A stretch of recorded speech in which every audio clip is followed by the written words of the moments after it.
Catherine était assise par terre dans la chambre d'enfant, le téléphone calé contre son épaule, et essayait de payer des couches sur une boutique en ligne.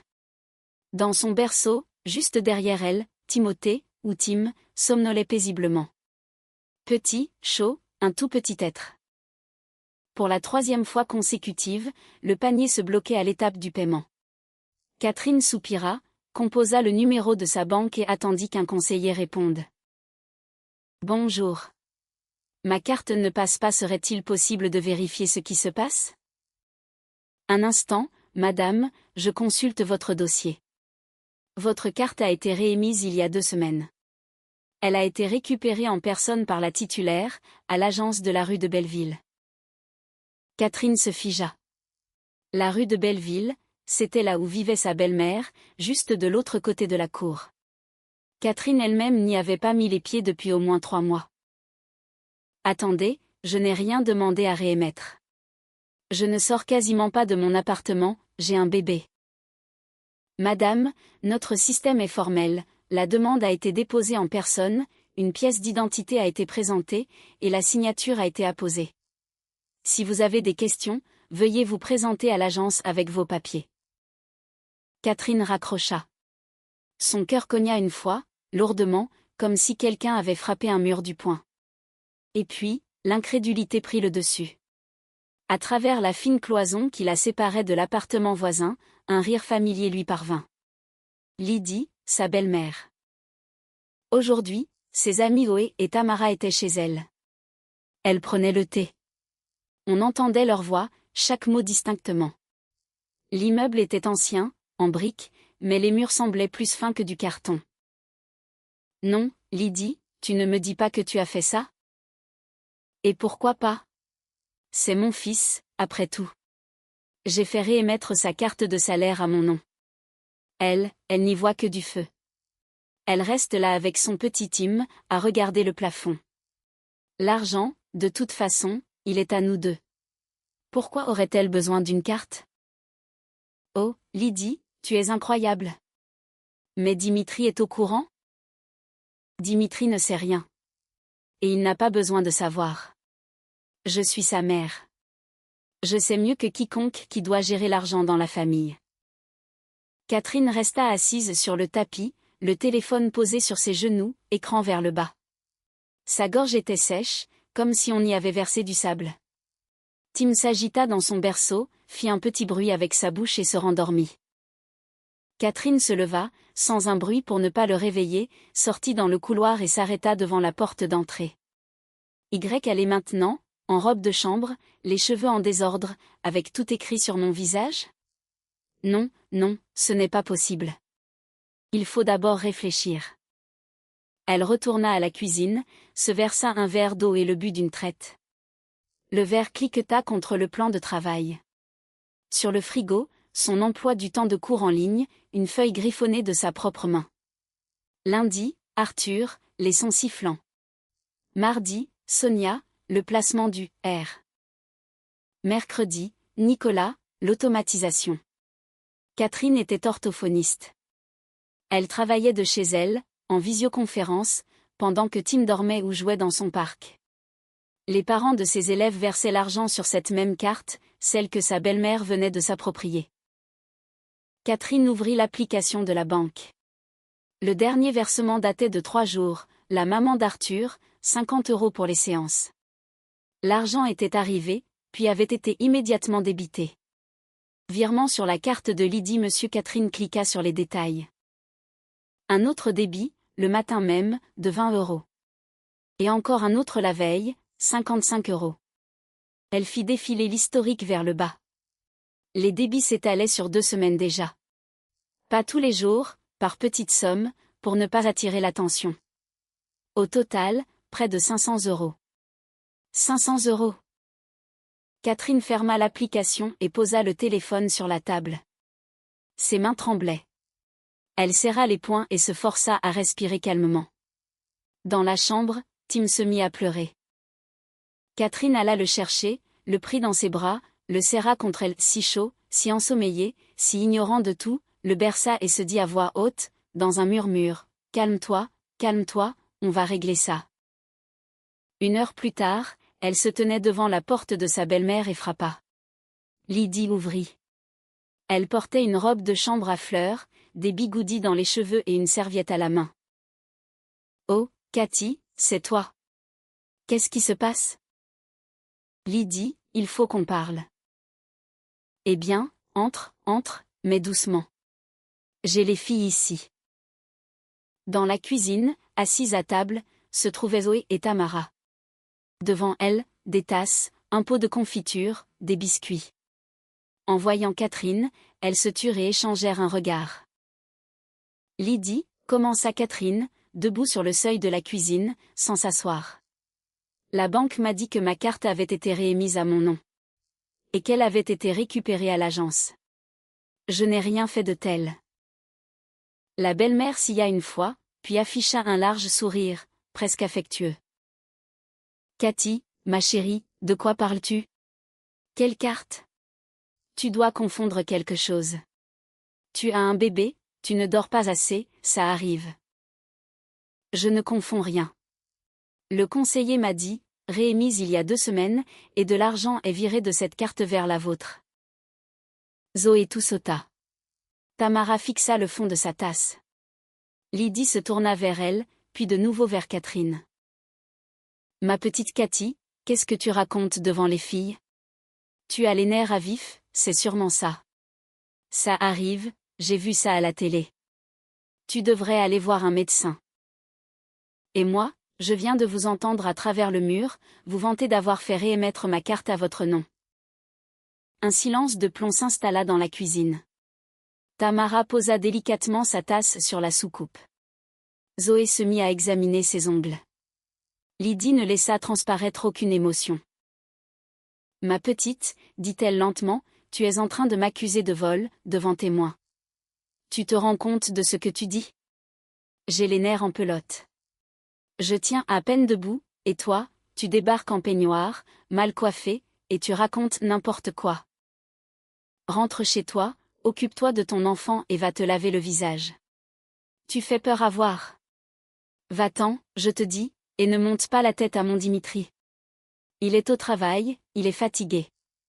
Il ne manquait plus que tes histoires. » Catherine resta immobile une seconde, tourna les talons et sortit. La porte se referma doucement derrière elle. Dans le couloir, une odeur de frites venait de chez les voisins du dessus. Catherine rejoignit son appartement, ferma la porte à clé, s'assit par terre dans l'entrée et se mit à pleurer en silence, pour ne pas réveiller Tim. 2 heures plus tard, Dimitri rentra, jeta sa veste sur le pouf, alla à la cuisine et ouvrit le réfrigérateur. « Cathy, il y a quelque chose à manger ? » Dima, il faut qu'on parle.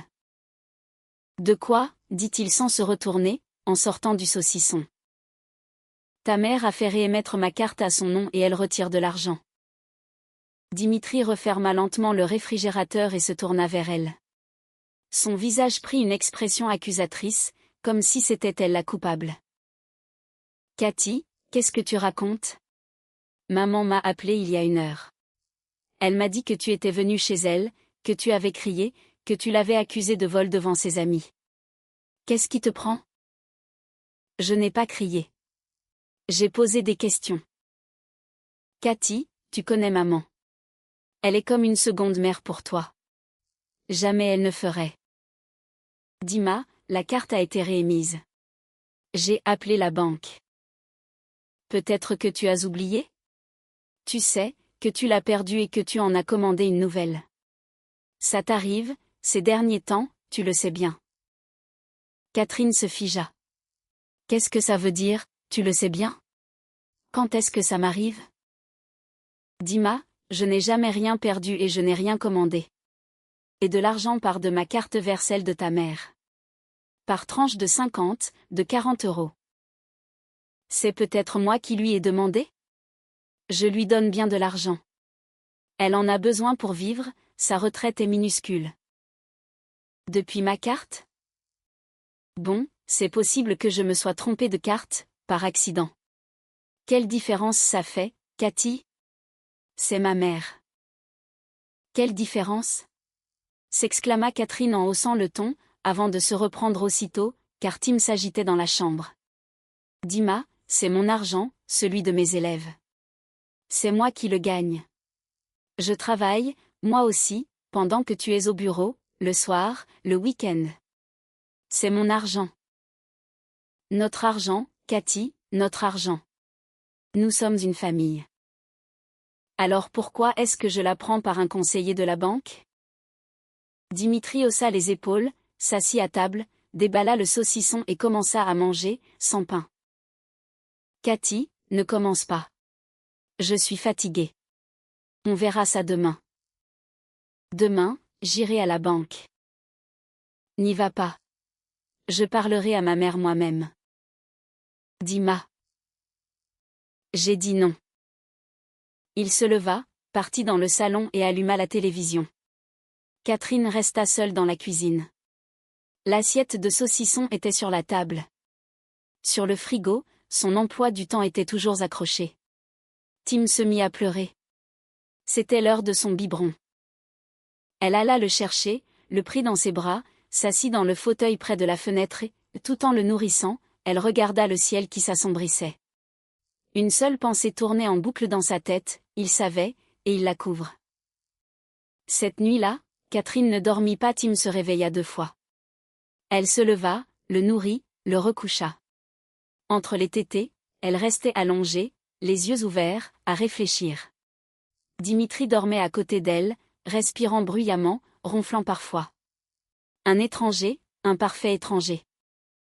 À 5 heures du matin, elle se leva sans bruit, alla à la cuisine et ouvrit sa boîte à bijoux.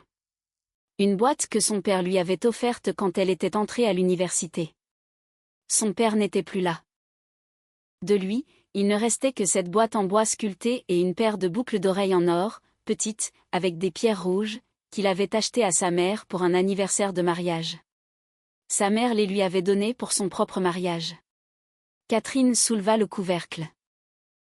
La boîte était vide. Elle cligna des yeux, la porta plus près de son visage, la retourna. Rien.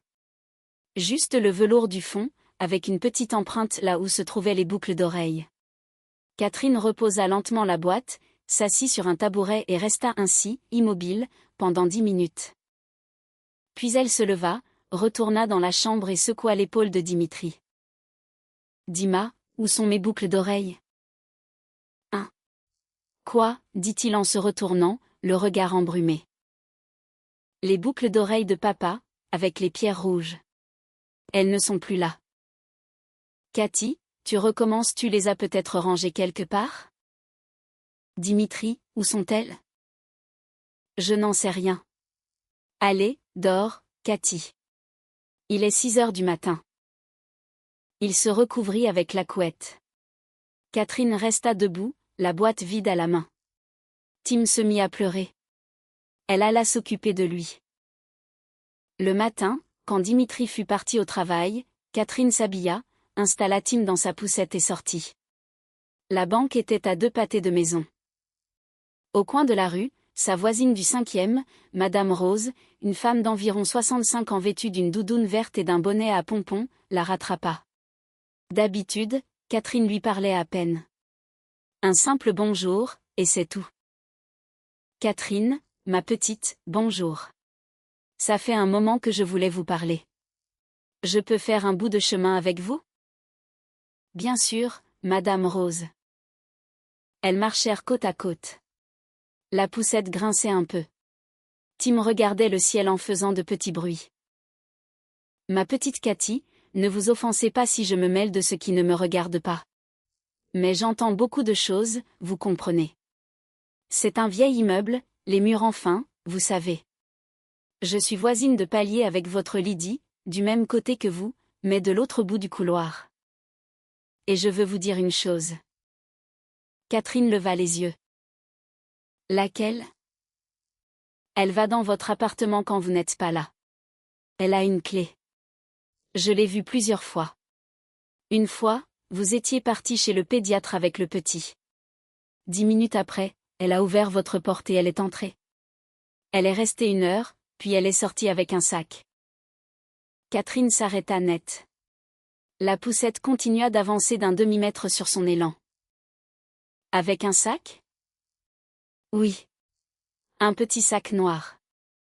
Je n'ai pas bien regardé, ce ne sont pas mes affaires. Mais puisque vous semblez vous douter de quelque chose maintenant, je vous le dis. Et elle fait d'autres choses, Catherine. Je passerai vous voir un de ces jours pour vous raconter. Mais devant elle, pas un mot. Madame Rose, je merci. Écoutez-moi bien, ma petite. Vous savez comment utiliser le dictaphone sur votre téléphone? Oui. Alors, allumez-le et mettez-le dans votre poche. Quand vous lui parlez, enregistrez. Croyez-moi, ça vous servira. J'ai eu affaire à la même belle-mère en mon temps, je sais de quoi je parle. Catherine la regarda, stupéfaite. Madame Rose lui sourit, caressa la joue de Tim avec son gant et se dirigea vers le supermarché. Catherine resta plantée sur le trottoir une trentaine de secondes, puis sortit son téléphone, ouvrit l'application « Dictaphone », la plaça en favori sur son écran d'accueil et reprit sa route vers la banque. À la banque, une jeune femme avec une coupe courte et un badge, Anne, la reçut. Catherine posa sa carte d'identité sur le comptoir. « Bonjour. On m'a dit que ma carte avait été réémise il y a 2 semaines. Je n'ai fait aucune demande de ce genre. Je voudrais savoir sur quelle base cela a été fait. » Anne tapa quelques touches, regarda son écran et pinça les lèvres. « Un instant, je vais récupérer votre dossier. » 5 minutes plus tard, elle posa un document devant Catherine. C'était une procuration au nom de Lydie, avec une signature, Catherine, maladroite, étrangère, avec une inclinaison différente.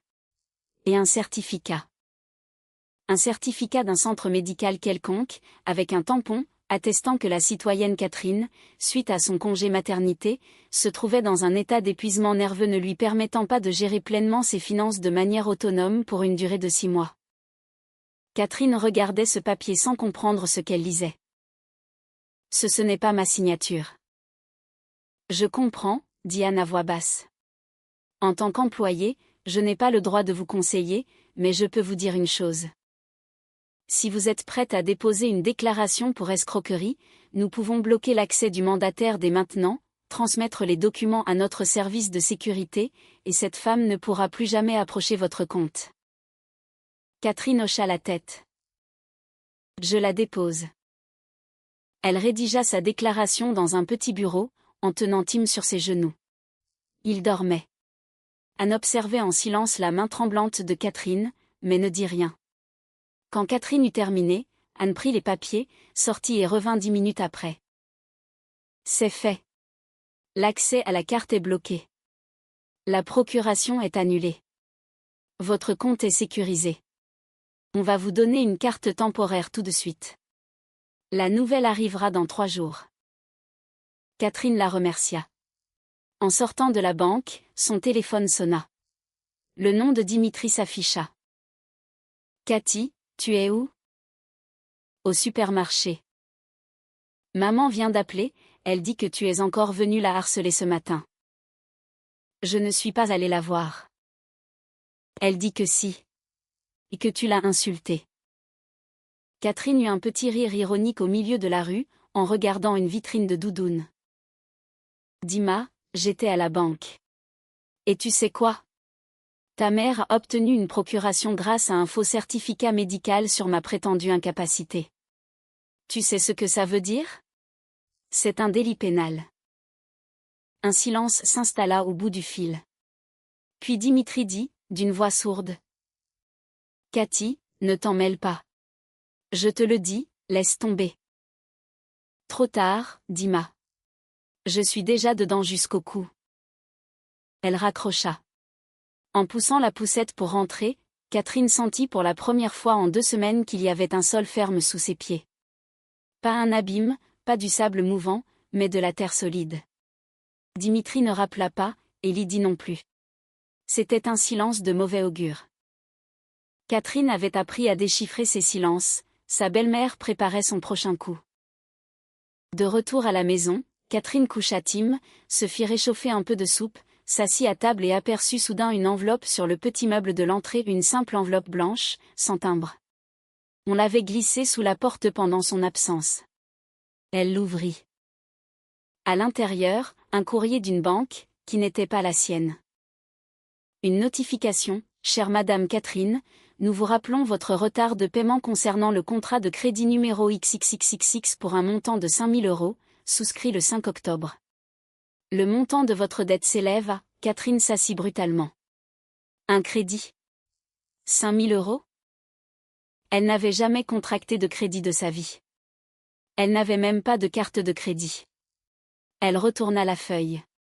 Au dos, écrit en gros au marqueur bleu, d'une main inconnue, tu te crois la plus maligne? On va voir ça. L'écriture était régulière, féminine. Catherine la reconnut immédiatement. C'était celle de Lydie quand elle écrivait des cartes de vœux. Tim dormait. Catherine s'installa devant son ordinateur portable et commença ses recherches. 2 heures plus tard, elle avait appris ce qui suit. Le crédit avait été souscrit en ligne, avec les données de sa carte d'identité, son numéro fiscal, mais le numéro de téléphone utilisé pour recevoir les SMS de confirmation n'était pas le sien. Catherine nota ce numéro sur un papier, puis appela son amie Hélène, une ancienne camarade d'université. Hélène travaillait dans une banque, pas celle-là, mais elle s'y connaissait. Hélène, salut. J'ai de gros problèmes. On a pris un crédit à mon nom. Ce n'est pas moi, ils ont utilisé un autre numéro de téléphone. Qu'est-ce que je dois faire? Cathy, ce n'est pas vrai. Attends, ne bouge pas, raconte-moi tout. Catherine raconta. Hélène resta silencieuse 1 minute. Écoute, c'est une affaire très sérieuse. Ce que tu dois faire, tout de suite, premièrement, appeler cette banque et signaler la fraude. Deuxièmement, faire bloquer ton dossier de crédit. Troisièmement, rassembler toutes les preuves que la signature et le numéro de téléphone ne sont pas les tiens. Tu as un ordinateur? Je vais t'envoyer par mail un modèle de déclaration. Tu la remplis et tu la déposes. Ils lanceront une enquête, et le crédit sera gelé en attendant. Surtout, ne paie rien. Pas un centime, sinon tu reconnais la dette. Compris? Cathy, tu soupçonnes quelqu'un? Catherine hésita. Ma belle-mère. J'en suis certaine. Ta belle-mère? Oh là là Cathy, sois prudente. Si elle a des documents comme ça sur toi, elle ne va pas s'arrêter là. Elle se sert de toi pour détourner de l'argent, tu comprends? Tu n'es pour elle qu'une coquille vide avec des papiers d'identité. Protège tes documents, cache-les pour qu'elle ne puisse plus y toucher. Hélène, elle vient chez nous quand je ne suis pas là. Elle a une clé. Silence au bout du fil. Change la serrure. Aujourd'hui même, avant ce soir. D'accord. Catherine raccrocha et envoya immédiatement un message à un serrurier. Elle choisit le premier qu'elle trouva, avec de bons avis. Ils convinrent d'un rendez-vous 2 heures plus tard. Le prix, 150 €. Pour un nouveau verrou, avec de nouvelles clés, juste le cylindre a changé. En attendant le serrurier, elle inspecta tout l'appartement. L'armoire, rien n'avait bougé. Les tiroirs, non plus. Les documents, le dossier avec sa carte d'identité, sa carte vitale, l'acte de naissance de Tim était à sa place, mais il manquait quelque chose. Son acte de mariage. Catherine fouilla toute l'étagère. Pas d'acte de mariage. Et autre chose. Il y avait aussi un dossier avec les papiers de l'appartement. L'appartement avait été acheté à son nom. Avant le mariage. Un cadeau de ses parents. Ses parents lui avaient acheté un petit studio. Puis, avec Dimitri, il s'y était installé, s'était marié, et Tim était né. Eh bien, les documents de l'appartement, l'extrait du cadastre, l'acte de vente avaient également disparu. À leur place, il y avait une pochette plastique vide. Catherine s'assit lentement par terre, au milieu de la pièce. Elle resta là, à fixer la pochette vide. Puis elle sortit son téléphone, ouvrit le dictaphone, vérifia qu'il fonctionnait, le glissa dans la poche de sa robe de chambre et attendit le serrurier. Le serrurier arriva, changea la serrure en 40 minutes et repartit. Catherine se retrouva avec 2 nouvelles clés en main. Elle en fit faire une copie pour elle, par précaution. Elle rangea les originaux et la copie à des endroits différents. L'une dans la commode de Tim, sous les langes, l'autre dans la poche de sa veste d'hiver, dans l'entrée. Dimitri rentra à 20h, inséra sa clé, la porte ne s'ouvrit pas. Il sonna. Cathy, la porte ne s'ouvre pas. La serrure est bloquée? Catherine s'approcha et ouvrit. Dimitri entra et vit la nouvelle serrure. Qu'est-ce que c'est que ça? Je l'ai changée. L'ancienne était cassée. Comment ça, cassée? Ce matin, elle marchait très bien. Elle s'est cassée dans l'après-midi. Dimitri la dévisagea. Son visage s'assombrit lentement, comme un ciel d'orage. Cathy, donne-moi les clés. Pourquoi faire? Comment ça, pourquoi faire? C'est chez moi, ici. Donne-moi les clés. Catherine sortit une clé de la poche de sa robe de chambre et la lui tendit. Ça, c'est la tienne. Une seule. Et le double? Le double, c'est moi qui l'aurai. Si tu en as besoin, tu demanderas. Cathy, tu es devenue folle? Je dois demander la clé pour rentrer chez moi? Cette maison, Dima, c'est la mienne. Achetée avant notre mariage, l'appartement est à mon nom. Je t'autorise à y vivre parce que tu es mon mari. Mais je ne distribuerai plus de double des clés à ta mère. Dimitri se figea, ouvrit la bouche, la referma, puis dit à voix basse. C'est maman qui t'a dit qu'elle lui avait donné une clé? Catherine eut un sourire amer. Non, Dima. Ce sont les voisins qui me l'ont dit, ils l'ont vu entrer chez nous en mon absence. Et aujourd'hui, j'ai découvert que les papiers de l'appartement, mon acte de mariage et les boucles d'oreilles de mon père ont disparu. Devine à qui il faut demander. Cathy, tu as perdu la tête? Maman se plaignait encore récemment que sa retraite était en retard. Elle n'a rien pris. Dima, j'ai déposé une plainte à la banque pour escroquerie sur la base d'un faux certificat. Et on m'a aussi collé un crédit de 5 000 € sur le dos, avec ma carte d'identité mais un numéro de téléphone qui n'est pas le mien. Je vais déposer une autre plainte pour ça. Demain. Dimitri s'assit sur le pouf dans l'entrée, resta silencieux un long moment, puis dit. Cathy, ne fais pas ça, je t'en supplie. Ça va faire un scandale. C'est déjà un scandale. Cathy, s'il te plaît, réglons ça en famille. Je vais parler à ma mère, elle va tout rendre, les boucles d'oreilles, les papiers, et elle remboursera le crédit. Mais ne dépose pas plainte. Catherine le regardait de haut. Il était assis, les épaules affaissées, et pour la première fois en 2 jours, il la regardait dans les yeux. Dima, si elle rend tout avant demain soir, je retire ma plainte. Sinon, tant pis pour vous. D'accord. D'accord, Cathy. Je vais l'obliger à le faire ce soir. Il se leva, enfila sa veste et partit chez sa mère. Catherine resta dans l'entrée. Tim se mit à pleurer dans la chambre. Elle alla le rejoindre. 40 minutes plus tard, Dimitri revint, seul. Sans les boucles d'oreilles, sans les documents, les yeux rouges. Cathy, elle dit qu'elle n'a rien pris, que tu la calomnies, que tu lui gâches la vie et que tu montes son fils contre elle. Dima, et toi, qu'est-ce que tu lui as dit? Il détourna le regard. J'ai dit que j'allais m'en occuper. Je vois. Et comment vas-tu t'en occuper? Dimitri ne répondit pas. Catherine le regarda et comprit, il n'était ni de son côté, ni de celui de sa mère. Il était au milieu, dans un marécage, et il les entraînait tous vers le fond, elle, lui et Tim. Dima, dors sur le canapé ce soir. Je ne veux pas être dans le même lit que toi. Cathy. Pas ce soir. Il ne discuta pas, prit une couverture dans l'armoire et s'allongea dans le salon devant la télé.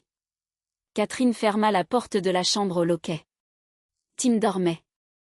Elle s'allongea tout habillée, par-dessus le couvre-lit, et seulement alors, elle se permit de pleurer. En silence, dans son oreiller, pour que personne ne l'entende. Le lendemain matin, avant même que Dimitri ne se réveille, Catherine sortit sur le palier pour jeter les poubelles. Madame Rose était là, avec un chariot cassé et un chiffon. Catherine, ça tombe bien que vous sortiez. Venez chez moi une petite minute. J'ai quelque chose à vous dire. Catherine laissa son sac poubelle près de la porte et entra chez sa voisine. L'appartement était petit, propre, et sentait la lavande et les gâteaux. Une théière fumait sur la table. Asseyez-vous, je vous sers un thé. À la framboise, ça vous va? Volontiers. Madame Rose servit le thé, s'assit en face d'elle et dit. Écoutez, ma petite, hier je vous ai parlé du sac, mais aujourd'hui, j'en ai plus à vous dire. Avant-hier, j'ai vu Lydie entrer de nouveau chez vous, avec un homme. Un homme chauve, avec des lunettes. Ils sont restés 1 heure, puis ils sont sortis avec des dossiers. Des dossiers? Oui, des chemises cartonnées jaunes. J'ai pensé que c'était quelqu'un de votre famille. Un avocat, peut-être? Mais ce n'était pas votre mari, ni un parent. J'aurais reconnu un parent. C'était un inconnu. Catherine posa sa tasse. Madame Rose, pourriez-vous noter ça quelque part? Ce que vous avez vu? Au moins la date. Ma petite, vous savez depuis combien de temps j'habite cet immeuble? 28 ans. J'ai un petit carnet. J'y note tout. Quel jour, qui est allé chez qui, à quelle heure? C'est une habitude, pour passer le temps. Je vais vous arracher la page, je vous la donne avec les dates. Mais cachez-la bien. Et autre chose, j'ai une caméra sur ma porte. Un Judas moderne. C'est mon fils qui me l'a offert, il filme le couloir et l'enregistrement est stocké sur le cloud pendant 2 semaines. Si besoin, je peux récupérer la vidéo où l'on voit Lydie entrer, sortir. Avec vos sacs, avec ces hommes. Ça vous intéresse? Catherine regardait cette petite femme en robe de chambre à tournesol et n'en croyait pas ses oreilles. Madame Rose, oui, ça m'intéresse énormément. Alors je vous prépare ça pour ce soir, sur une clé USB. Mais discrètement, ne vous faites pas remarquer par elle. Elle n'est pas idiote, elle comprendra. Je serai discrète. Catherine rentra chez elle. Dimitri était déjà debout, dans la cuisine, en train de se faire un café. Tim jouait dans son parc.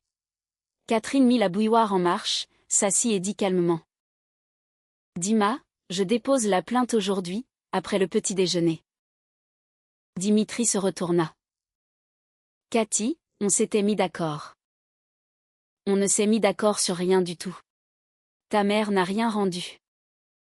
Cathy, je vais lui redemander. Dima, ça suffit. Soit tu t'occupes d'elle sérieusement, soit je le fais moi-même, sans toi.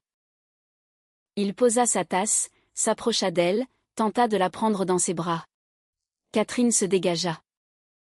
Ne fais pas ça. Cathy, je t'aime.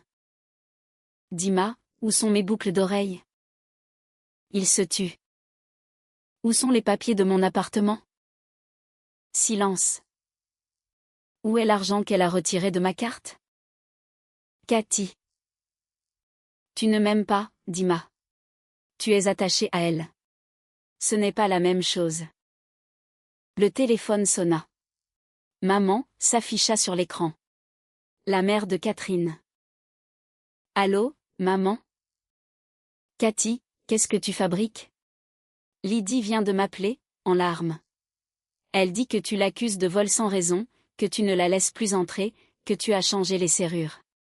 Cathy, elle est comme une mère pour toi. Comment peux-tu? Catherine ferma les yeux. Maman, elle a fait réémettre ma carte avec un faux certificat. Cathy, c'est peut-être une erreur? Lydie a dit que c'était la banque qui avait tout mélangé. Maman. Cathy, écoute-moi. Une famille, ça se préserve. Tu as un enfant, ne détruis pas tout. Maman, elle est entrée chez moi sans ma permission. Elle a volé les boucles d'oreilles de papa. Sa mère se tut, puis dit à voix basse. Les boucles d'oreilles de papa? Celle avec les pierres rouges? Cathy, attends, tu es sûre? Sûre. Sa mère garda le silence un instant de plus. Cathy, je viens chez toi ce soir avec Sacha, et on va régler ça ensemble. Sacha, c'était le frère cadet de Catherine. Il avait 25 ans. Il travaillait dans la logistique. Un garçon bien, qui savait parler aux gens comme Lydie. Venez, maman. Catherine raccrocha. Dimitri la regardait depuis la cuisine. Cathy, ta mère vient? Oui. Pourquoi? Pour m'aider à y voir clair. Dimitri ne dit rien, puis ajouta. Cathy, je retourne voir ma mère, tout de suite. Je vais l'obliger à tout rendre. Mais ne dépose pas la plainte, pas encore. D'accord, dit Ma. Tu as jusqu'à l'arrivée de ma mère. Ça te laisse 6 heures.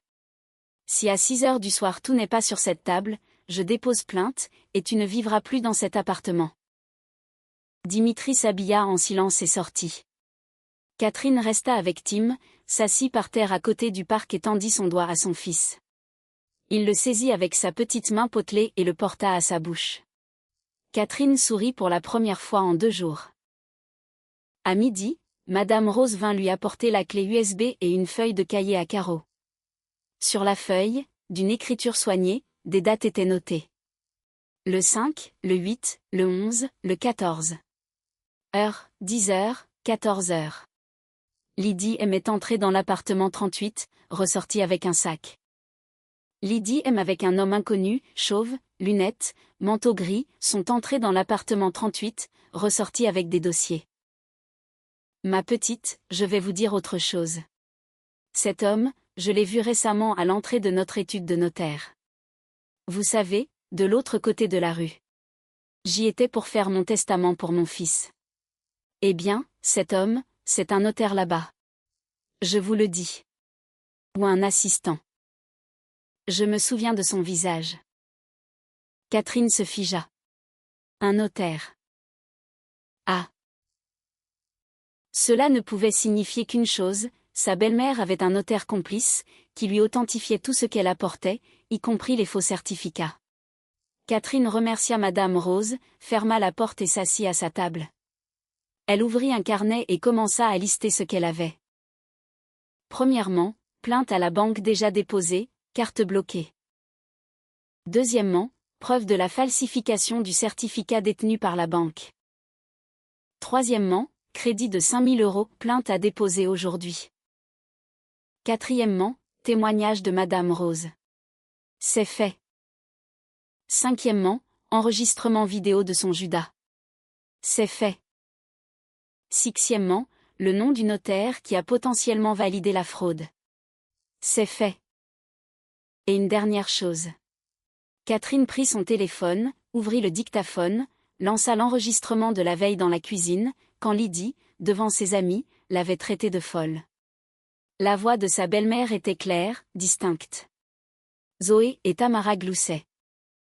Ma petite, tu es en train de m'accuser de vol, devant témoins, et plutôt, à travers le mur, j'ai fait réémettre sa carte de salaire à mon nom. Elle n'y voit que du feu.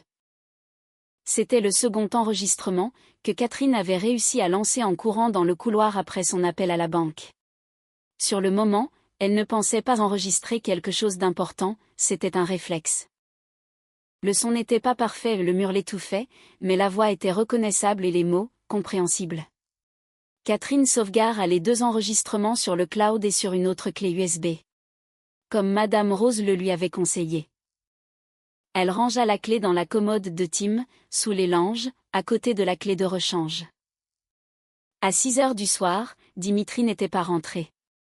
Catherine l'appela, il ne répondit pas. À 6h30, sa mère arriva avec Sacha. Ils entrèrent, se déshabillèrent. Sa mère prit Tim dans ses bras et se mit à pleurer. Mon Dieu, petit ange, comme tu as grandi. Sacha s'assit directement à table et regarda Catherine. Cathy, raconte-moi tout, dans l'ordre. Catherine raconta tout, du début à la fin. Pendant 1h30. Sa mère écoutait en silence, pâlissant à chaque minute. Sacha ne l'interrompit pas, se contentant de prendre des notes sur son téléphone. Quand Catherine eut fini, Sacha dit. Cathy, c'est du pénal. Faux et usage de faux, escroquerie, vol. Si tu vas jusqu'au bout, ta belle-mère aura de gros problèmes. Tu es prête? Je suis prête. Dimitri est avec toi? Catherine haussa les épaules. Je ne sais pas. Il est chez sa mère en ce moment. Il devait rentrer à 6 heures, il n'est pas là. Sa mère serra Tim contre son épaule. Ma chérie, quoi qu'il arrive, tu n'es pas seule. Tu m'entends? Nous sommes là. Catherine hocha la tête. Et à cet instant précis, quelqu'un essaya d'insérer une clé dans la serrure l'ancienne, qui ne fonctionnait plus. Puis la sonnette retentit, un coup long et insistant. Sacha se leva. J'ouvre. Catherine acquiesça. Sacha ouvrit. Sur le palier se tenait Lydie, en manteau, les lèvres maquillées, un bouquet d'œillets à la main. Derrière elle, Dimitri, la tête basse. Ma petite Cathy. Lydie fit un pas en avant. Je t'ai apporté des petits œillets. Faisons la paix. J'ai tout mal compris. Tu as tout mal compris. La famille, c'est ce qu'il y a de plus important. Et là, elle aperçut la mère de Catherine et Sacha, et se figea sur le seuil. Oh et vous, qu'est-ce que vous faites ici? Lydie resta sur le seuil avec son bouquet, ne sachant que faire. Les œillets dans sa main tremblaient légèrement.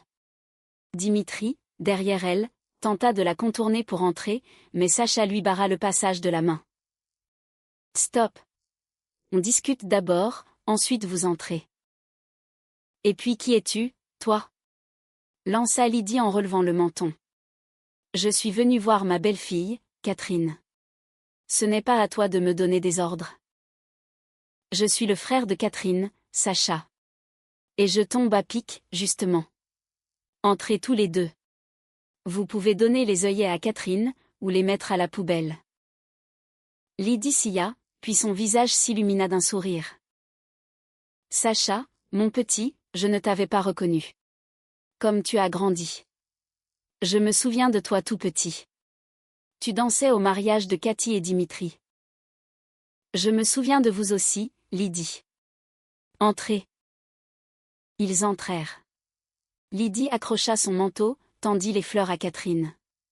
Catherine ne les prit pas. La belle-mère resta un instant le bras tendu, puis posa les œillets sur le meuble de l'entrée. Ma petite Cathy, je comprends que tu sois fâchée, mais tout ça n'est qu'un malentendu. J'étais tellement bouleversée que j'en tremble encore. J'ai déjà les nerfs en pelote, les médecins me l'ont dit. Lydie, l'interrompit la mère de Catherine. Passons les introductions. Asseyons-nous à table, et vous allez nous expliquer sur quelle base vous avez fait réémettre la carte de ma fille. Lydie fut décontenancée une seconde, puis enfila son masque de « gentille grand-mère ». Mais ce n'est pas moi. C'est la banque qui s'est trompée. C'est le bazar chez eux. J'y suis allée, on m'a dit, oui, il y a eu une réémission, mais ce n'est pas moi qui ai signé. C'est peut-être des escrocs? Il y en a tellement, de nos jours. Sacha sortit son téléphone. Lydie, une question. Le 5 octobre, étiez-vous à la banque? Quoi? Quel 5 octobre? Le 5. Rue de Belleville, à l'agence. Je ne me souviens pas. C'est possible. Ma retraite est domiciliée là-bas, j'y vais régulièrement. Très bien. Et avez-vous apporté un certificat du centre médical Vicenne daté du 28 septembre? Attestant que Catherine souffrait d'épuisement nerveux? Lydie blêmit. C'était visible même sous sa couche de fond de teint. Quel certificat? Je n'ai rien apporté. D'où sors-tu ça? De la banque. Ils en ont une copie dans le dossier, avec votre signature en tant que mandataire. C'est un faux. C'est un mensonge.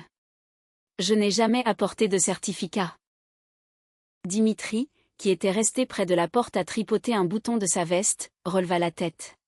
« Maman, tu m'as toi-même dit que tu l'avais fait certifier chez le notaire, que Catherine avait besoin d'aide parce qu'elle n'avait plus toute sa tête avec le congé maternité. » Lydie se tourna brusquement vers son fils.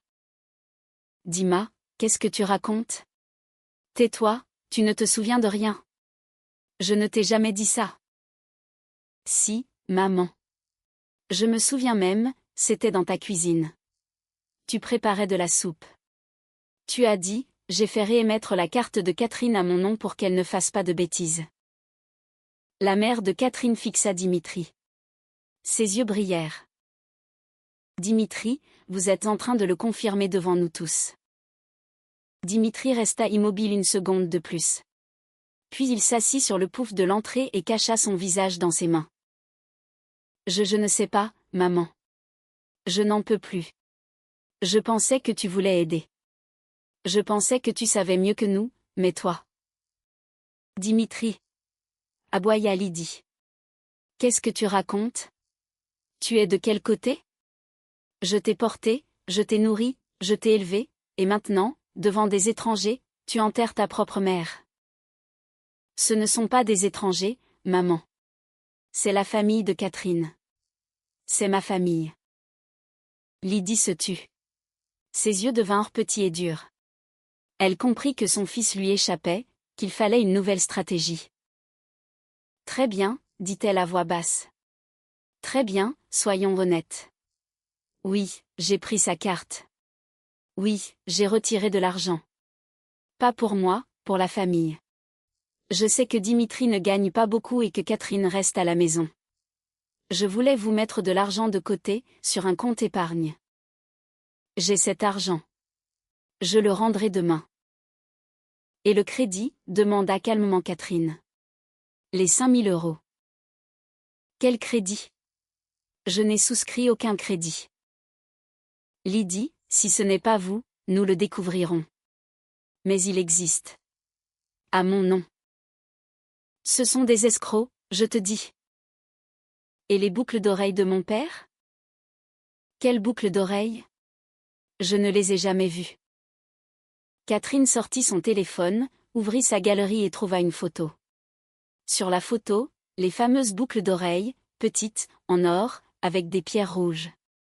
La photo était ancienne, prise chez ses parents, et dormait sur le cloud depuis des années. Les voilà. La photo est là, la date aussi, et elles ont disparu de ma boîte à bijoux. Et vous êtes la seule à être entrée dans mon appartement. C'est un mensonge. Et ça? Catherine sortit son ordinateur portable. Une vidéo de la caméra de ma voisine. Vous voilà, Lydie, entrant chez moi le 8 octobre à 10h du matin. Et vous voilà sortant à 11h avec un petit sac. Et encore une fois, le 14, avec cet homme chauve à lunettes. Lydie regardait l'écran sans un mot. La vidéo tournait. La qualité n'était pas excellente, c'était une caméra de Judas, mais sa silhouette était immédiatement reconnaissable, tout comme le sac à sa main. C'est alors que Lydie fit quelque chose que personne n'attendait. Elle se prit la tête entre les mains, poussa un gémissement et vacilla contre le mur. « Je me sens très mal, murmura-t-elle. La mère de Catherine s'approcha aussitôt et la soutint par le coude. Sacha alla chercher une chaise et on l'y assit. Lydie respirait lourdement, la main sur la tête. « Mon Dieu, je n'en peux plus, comment pouvez-vous faire ça à un membre de votre famille ?» Catherine la regardait, impassible. Elle connaissait sa belle-mère depuis 6 ans. Elle savait qu'elle était capable de simuler n'importe quoi. Le malaise était son numéro fétiche, exécuté chaque nouvel an pour ramener Dimitri dans son giron. « Lydie, dit calmement Catherine. Si vous vous sentez mal, j'appelle les secours tout de suite. Et j'en profiterai pour déposer ma plainte. » Non, pas la peine. Alors levez-vous et rentrez chez vous. Nous nous retrouverons demain à 11h, chez vous. Je viendrai avec ma mère et mon frère, et je vous montrerai la plainte que je n'ai pas encore déposée et toutes les preuves que j'ai. Et vous me rendrez tout, les boucles d'oreilles, les documents, l'argent de la carte. et nous irons ensemble à la banque pour clôturer le crédit à mon nom. Après ça, je réfléchirai à la suite à donner. Lydie cessa instantanément de suffoquer et fixa Catherine. Et si je refuse? Si vous refusez, je dépose tout. Et votre ami le notaire, le chauve, au fait, il ne s'en tirera pas non plus. Je connais déjà son nom. À cet instant, Lydie comprit définitivement que Catherine n'était plus la jeune fille qu'elle avait menée par le bout du nez pendant 6 ans. Elle se leva de sa chaise, un peu chancelante, mais sans aide. Très bien. Demain, à 11h, chez moi. Chez vous, avec vos amis, Zoé et Tamara. Pourquoi avec elles? Pour qu'elles entendent tout, elles aussi. Puisqu'elles ont entendu vos vantardises sur la carte, qu'elles entendent aussi parler du remboursement. Lydie pinça les lèvres et sortit sans un mot. Dimitri resta dans l'entrée. Cathy, je suis avec toi. Dima, je ne sais pas. Cathy, je comprends que je n'ai pas été de ton côté. Je ne comprenais pas. Je pensais que ma mère voulait vraiment bien faire. Mais elle, tu sais ce qu'elle me disait? Que tu n'aimais pas l'enfant, que tu regardais ailleurs, que tu dépensais l'argent à tort et à travers. Elle m'a répété ça pendant des mois, et je la croyais. Catherine le regarda. Et pourquoi as-tu cessé de la croire, maintenant? Je suis allée la voir aujourd'hui, quand tu m'as parlé des boucles d'oreilles. Et par hasard, en cherchant des ciseaux, j'ai ouvert sa commode, et j'ai vu. Tu as vu quoi? Tes boucles d'oreilles. Et les documents. Ta vieille carte d'identité, celle que tu avais perdue il y a 6 mois. C'est elle qui l'avait prise, en fait.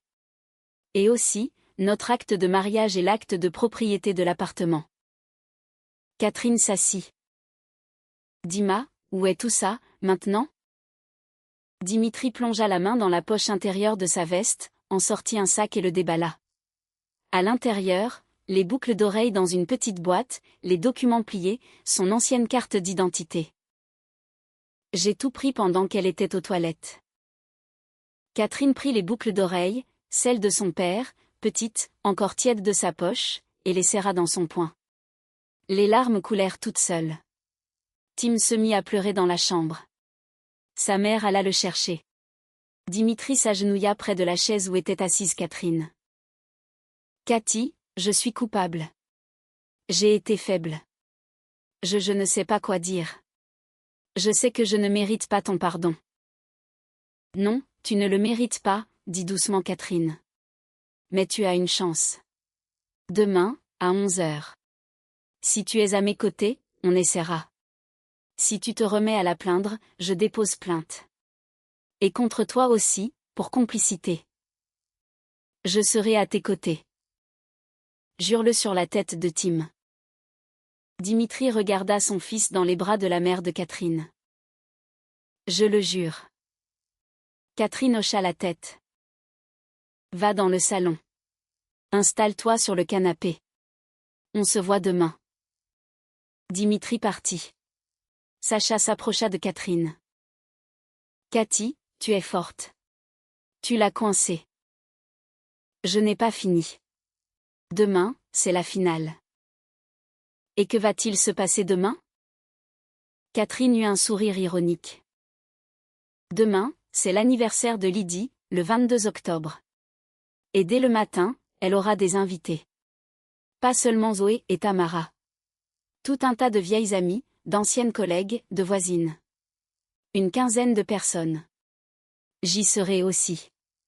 Et maman, et toi si tu veux, et Dimitri. Et qu'est-ce qu'on va y faire? Restaurer mon honneur, Sacha.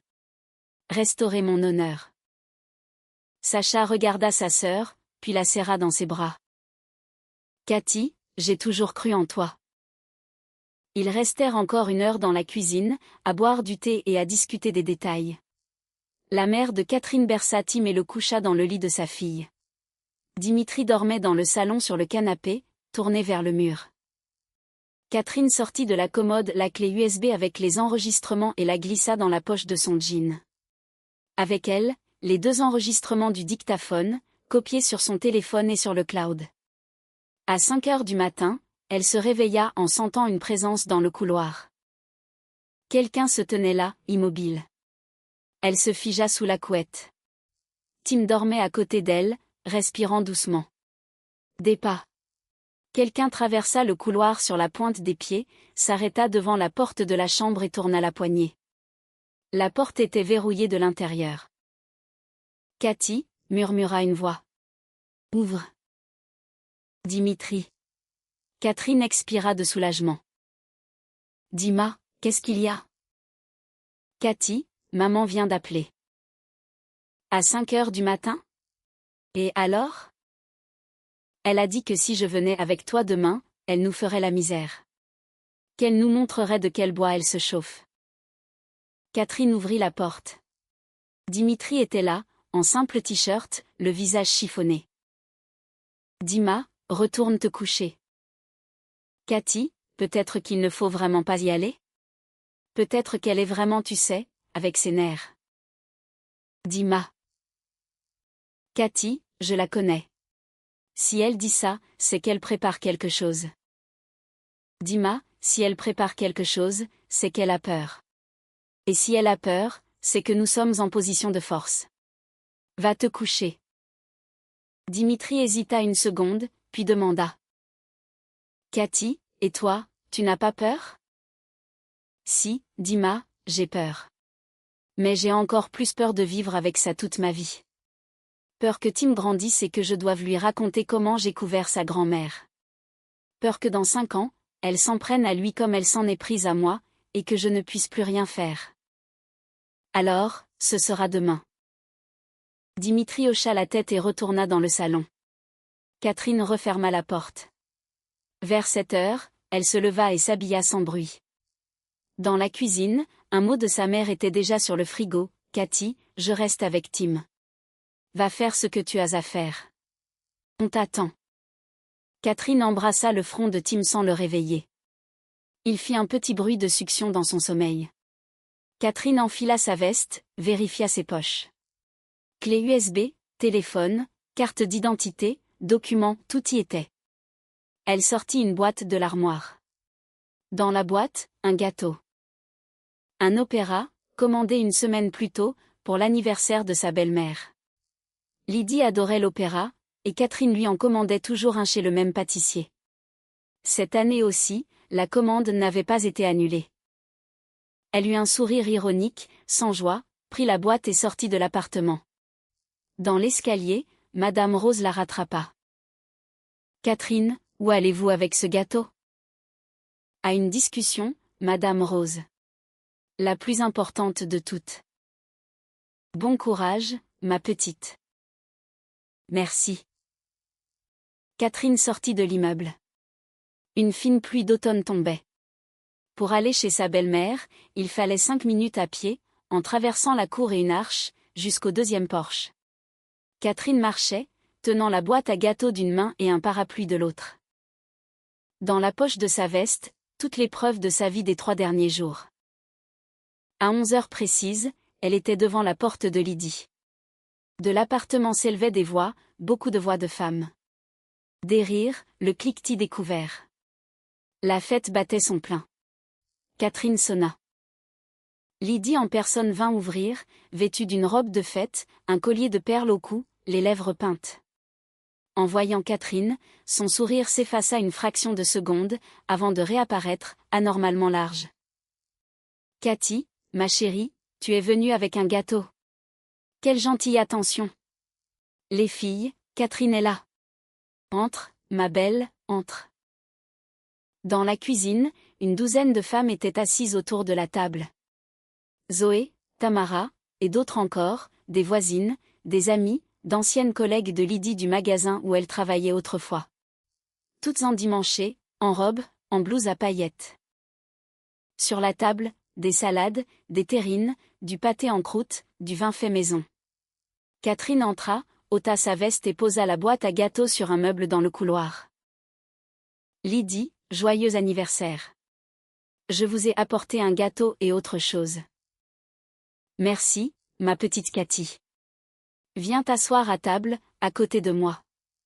Les filles, voici ma belle-fille, Cathy. Je vous ai tellement parlé d'elle. Un léger silence se fit dans la cuisine. Zoé et Tamara échangèrent un regard. Catherine s'assit sur la chaise qu'on lui indiquait, à la droite de Lydie. Entre elles, une tasse de thé et une soucoupe de biscuits. Bon, les filles, dit Lydie, laissez-moi vous raconter une autre blague, le temps que ma belle-fille prenne ses aises. Lydie, l'interrompit calmement Catherine. Si vous le permettez, j'aimerais dire quelques mots en premier, puisque je suis venue avec un cadeau. La belle-mère se tendit, mais garda son sourire. Bien sûr, ma petite Cathy, vas-y. Catherine se leva, sortit son téléphone de sa poche et ouvrit l'application du dictaphone. Mesdames, dit-elle en s'adressant à toutes. Lydie vous m'a souvent présentée comme sa belle-fille un peu folle, qui reste à la maison, ne travaille pas, n'aime pas son enfant et ne respecte pas son mari. Eh bien, j'aimerais que vous entendiez quelque chose. Cet enregistrement a été fait par hasard, chez moi, à travers le mur. Excusez la qualité. Elle appuya sur « Play ». Des haut-parleurs du téléphone s'échappa sa propre voix, un murmure. Puis le rire étouffé de Lydie. J'ai fait réémettre sa carte de salaire à mon nom. Elle n'y voit que du feu Lydie, mais Dimitri est au courant? Dimitri ne sait rien. Et il n'a pas besoin de savoir. Je suis sa mère. Je sais mieux que quiconque qui doit gérer l'argent dans la famille. Un silence de mort s'abattit sur la cuisine, seulement troublé par le tic-tac de l'horloge murale. Lydie devint livide. Sous son fard à joues, c'était flagrant. C'est un montage. Ce n'est pas moi. Catherine, à quoi joues-tu? J'ai des invités. C'est bien vous, Lydie. C'est un enregistrement du 16 octobre, à 2h de l'après-midi. J'étais chez moi, dans la chambre d'enfant, je donnais le biberon à Tim. Et vous, ici, vous preniez le thé avec Zoé et Tamara en vous vantant. Tamara posa lentement sa fourchette. Lydie, c'est vrai? Tamara, tu ne vas pas croire à cette comédie. C'est un montage. De nos jours, on peut tout truquer, les vidéos, les audios, les images. Catherine hocha la tête. Alors laissez-moi vous faire écouter un autre enregistrement. Catherine lança le deuxième enregistrement. La voix de Lydie emplit la cuisine. Ma petite, tu es en train de m'accuser de vol, devant témoins. Tu te rends compte de ce que tu dis? J'ai les nerfs en pelote. Je tiens à peine debout. Et toi, tu débarques en peignoir, mal coiffé, et tu racontes n'importe quoi. Rentre chez toi, occupe-toi de ton enfant et va te laver le visage. Tu fais peur à voir. Ça, dit calmement Catherine, c'était le soir même, dans votre cuisine, en présence de Zoé et Tamara. Zoé, Tamara, vous vous souvenez? Zoé se tassa sur sa chaise. Tamara fixait son assiette. Elle ne dit rien. Zoé, insista Catherine. Vous vous souvenez? Zoé haussa les épaules. Je ne me souviens pas très bien. Il y a eu une discussion, je crois. Oui, il y en a eu une, Zoé. À ce moment-là, je ne vous accusais pas, je vous posais des questions, et Lydie m'a envoyé me laver le visage. Des chuchotements parcoururent la cuisine. L'une des femmes, plus âgée, en pull vert, se tourna vers la maîtresse de maison. Lydie, explique-nous un peu cette histoire de cartes et d'argent. Tu nous as toujours dit que ta belle-fille était une paresseuse qui ne travaillait pas, mais en fait, elle travaille et tu lui piques son argent? Je ne pique rien du tout. Tout ça est faux. C'est un montage, je vous dis. Catherine sortit de sa poche les documents pliés, les déplia et les posa sur la table devant l'Assemblée. Voici une copie de la procuration avec laquelle Lydie a obtenu ma carte à la banque. La signature n'est pas la mienne. Une expertise peut le prouver en 5 minutes. Voici le certificat du centre médical qui me déclare incapable. Je n'ai jamais mis les pieds dans ce centre. Je les ai appelés hier. Ils ont confirmé ne jamais avoir délivré un tel certificat. C'est donc un faux. Un autre. Elle sortit une autre feuille. Et voici la notification d'une deuxième banque. Un crédit de 5 000 €, souscrit à mon nom avec un numéro de téléphone qui n'est pas le mien. J'ai déjà déposé plainte pour escroquerie. La femme au pull vert Alta. Lydie, 5 000 € sur le dos de ta belle-fille? Tu as complètement perdu la tête? Ce n'est pas moi. Je n'ai rien souscrit. Ce sont des escrocs, je vous le dis. À cet instant, Tamara se leva. Son visage était rouge. Lydie, dis-moi les yeux dans les yeux, c'est bien toi qui allais chez Catherine en son absence et qui me racontais comment tu avais habilement mis la main sur ses papiers? Tamara. Lydie. Je vais te dire une chose, moi aussi. Tu te souviens, tu m'as dit que ma belle-fille, Laurence, buvait, que je ne devais pas lui confier mes petits-enfants. Et je t'ai cru. Pendant 1 an, je n'ai pas laissé les enfants à Laurence. Sauf que Laurence ne boit pas. Je l'ai appris récemment. Tu as tout inventé pour te faire passer pour plus intelligente que les autres. N'est-ce pas, Lydie? Tamara, ne sois pas si naïve. C'est la vie. La vie. Tu as ruiné ma relation avec mon fils pendant 1 an, c'est la vie? Tamara prit son sac et enfila son manteau. Je m'en vais. Et tu ne me reverras plus jamais ici. Adieu, Lydie. Elle sortit. La femme au pull vert la suivit. Puis une autre femme, et encore une autre. Zoé restait assise à table, pétrifiée, ne sachant que faire. C'est à ce moment-là qu'on sonna à la porte. Lydie sursauta comme si on l'avait frappée. Catherine fit un signe de tête pour qu'on ouvre. Zoé alla à la porte. Sur le seuil se tenait Dimitri, la mère de Catherine et Sacha. On peut entrer? Entrez, dit Catherine. Ils entrèrent. Dimitri se plaça à côté de Catherine. Lydie regarda son fils. Dans ses yeux, une dernière lueur de désespoir. Sauve-moi, je suis ta mère. Fais quelque chose. Dimitri, dit-elle doucement. Mon fils, dis-leur. Dis-leur que tout ça est faux, que jamais je. Dimitri fixa sa mère longuement, puis dit. Maman, ce matin, j'étais à la banque de la rue de Belleville. J'ai annulé la procuration et j'ai déposé une demande pour qu'ils confirment officiellement que la signature n'est pas celle de Catherine. Et j'ai aussi déposé une plainte auprès de la deuxième banque, celle du crédit, en tant que mari de la victime. J'accepte d'être témoin. C'est tout. Lydie s'effondra sur sa chaise. Son collier de perles glissa sur sa robe et tomba sur ses genoux. Dis-moi, tu es mon fils. Je suis ton fils, maman. Mais je suis aussi un mari et un père. Et je ne me tairai plus quand tu commets des bassesses. La cuisine se vida complètement. Seule Zoé restait. Debout sur le seuil, sans bouger. Lydie, dit-elle à voix basse. Je t'ai cru pendant 15 ans. J'étais comme une sœur pour toi, et toi tu es entrée chez les gens par effraction devant moi et tu t'en es vantée. Et tu m'as dit des horreurs sur Catherine. Mais Catherine, elle est si douce, si gentille. Comment vais-je oser la regarder en face, maintenant? Zoé partit, elle aussi. Lydie resta seule à la table couverte de salade, le mascara coulant sous ses yeux.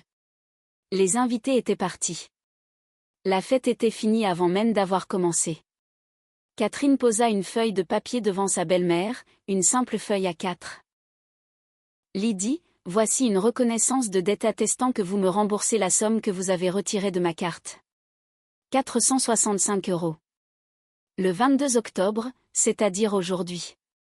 Et que vous vous engagez à ne plus jamais approcher mes comptes, mes documents et mon appartement. Signé ici. En présence de témoins, ma mère, mon frère, mon mari. Et le crédit, demanda la belle-mère d'une voix sourde. Le crédit, je m'en occupe via la banque en déclarant la fraude. Votre nom apparaîtra automatiquement, puisque la procuration a été faite avec le même faux certificat. Je ne porterai pas plainte contre vous personnellement. Je ne veux pas que Tim grandisse avec cette honte sur sa famille. Mais si vous vous approchez encore une seule fois de ma famille, de mon argent, de mes documents, de mon fils, je dépose tout. Et là, il n'y aura plus de sentiments. Lydie prit silencieusement un stylo et signa la reconnaissance de dette. Sa main tremblait, non pas d'émotion, mais de rage et de honte. L'argent, dit Catherine. La belle-mère se leva, se dirigea vers son buffet, sortit une enveloppe d'un tiroir. À l'intérieur, des billets. Elle compta, 470 €. 5 € de plus. Gardez la monnaie, grommela-t-elle en tendant l'enveloppe. Les boucles d'oreilles, les documents, Dimitri les a déjà. Je sais. Bon, alors je m'en vais. Catherine prit l'enveloppe et la reconnaissance de dette. Dimitri se tenait à côté d'elle, lui tenant la main. La mère de Catherine enfilait déjà sa veste. Sacha tenait la boîte de gâteau, intacte, jamais ouverte. Le gâteau, dit Catherine. On vous le laisse, Lydie. Joyeux anniversaire. Un opéra, votre préféré. Elle posa la boîte sur la table, défit le ruban. À l'intérieur, un grand gâteau rond, au chocolat, avec un glaçage et une inscription en crème. Joyeux anniversaire, Lydie. Régalez-vous. Seul, apparemment. Vos invités sont déjà partis. Catherine se retourna et se dirigea vers la sortie. Derrière elle, Dimitri, sa mère et Sacha. Sur le seuil, Catherine se retourna. Ah, et encore une chose. Dimitri et Tim emménagent avec moi. Chez nous, définitivement. Si vous voulez voir votre petit-fils, vous appellerez pour demander la permission. Et seulement si je le juge nécessaire. Au revoir, Lydie. Ils sortirent. La porte se referma. Dans le couloir, Catherine s'arrêta et regarda Dimitri. Dima, c'est ta dernière chance. Tu comprends? Je comprends, Cathy. Ne me déçois pas. Je ne te décevrai pas. Ils descendirent l'escalier et sortirent dans la cour. La pluie avait cessé. Un pâle soleil d'automne perçait entre les nuages. La mère de Catherine sortit son téléphone et envoya un message. Tim avait été confié à une voisine. Au coin de la cour, Madame Rose les croisa, un sac de pommes de terre à la main. Alors, ma petite? Catherine sourit. Pour la première fois, un sourire large et sincère. C'est fini, Madame Rose. Tout est fini. Et votre mari, il est avec vous? Avec moi. Pour l'instant. Eh bien, Dieu soit loué. Et le gâteau, vous le lui avez laissé? Oui. Qu'elle s'étouffe avec. Elle qui aime tant les sucreries. Madame Rose se mit à rire. Bravo, Catherine. Je vous l'avais dit, que vous y arriveriez. Vous êtes forte. Vous ne le saviez juste pas vous-même. Ils arrivèrent à leur immeuble. Sur le palier, la mère de Catherine lui passa un bras autour des épaules. Sacha portait un sac de course. Dans l'appartement, une odeur de crème pour bébé et de bouillie flottait. Madame Chantal, de l'étage du dessus, avait laissé quelque chose sur le feu. Tim était dans son parc, mordillant une girafe en plastique. En voyant sa mère, il se mit à rire et tendit les bras. Catherine le prit, le serra contre sa joue. Chaud, si familier. Il sentait le lait et le sommeil. Salut, mon trésor. Je suis rentré. Tout va bien, maintenant. Dimitri s'approcha, resta à côté d'elle. Il n'essaya pas de la prendre dans ses bras, comprenant que ce n'était pas le moment. En bas, dans la cour, deux femmes fumaient sur un banc, Tamara et la dame en pulvère. Elles discutaient bruyamment de quelque chose, en montrant du doigt les fenêtres de Lydie. Le soir, tout le quartier serait au courant. Dans la cuisine, la mère de Catherine ouvrit le sac à main de sa fille, en sortit la petite boîte contenant les boucles d'oreilles de son père, en silence, l'aida à les mettre. Catherine se regarda dans le miroir. Un visage fatigué, des cernes sous les yeux, mais à ses oreilles, les petites lueurs rouges de son père. Elle sourit à son reflet pour la première fois en 3 jours. On sonna à la porte. Sur le seuil se tenait Dimitri, un sac à la main, des documents dans l'autre, tout, jusqu'au dernier papier, récupéré chez sa mère. Il était là, ne sachant s'il pouvait entrer. Catherine le regarda longuement, puis s'écarta. « Entre. Tu veux un thé ? » « Oui, s'il te plaît, » dit doucement Dimitri en entrant.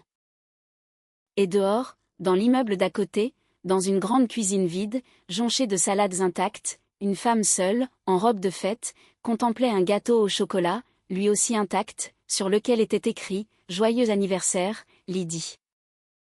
Et personne ne l'appelait, personne ne venait la voir, et personne ne viendrait plus jamais.